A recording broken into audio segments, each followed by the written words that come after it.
আসসালামু আলাইকুম। আজকে আমি ধনিয়া পাতার আচার বানাবো। দেখছেন কত সুন্দর তরতাজা ধনে পাতা।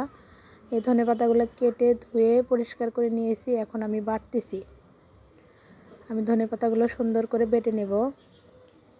বাটা শেষ হয়ে গেছে। দেখেন কত সুন্দর একটা কালার আসছে। আসলে সবুজ অনেক সুন্দর। তো এই তো কড়াই চুলাতে দিয়েছি।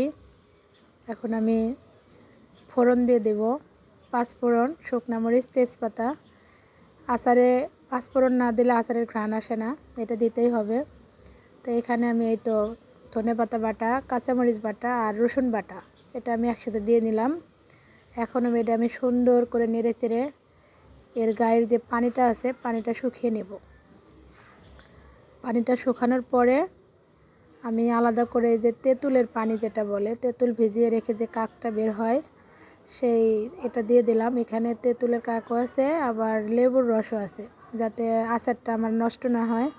এখন দেখেন আচারের কালারটা আমার এরকম আসছে। এই পর্যায়ে এখন আমি দিয়ে দেবো চিনি। এটা ঝাল, মিষ্টি, টক প্লাস ধনেপাতার ঘ্রাণ, অসাধারণ একটা ফ্লেভার। না খেলে বুঝতে পারবেন না। অনেক জোসি একটা চাটনি, সব চাটনির চাইতে আলাদা একটা চাটনি। এটা আপনি সব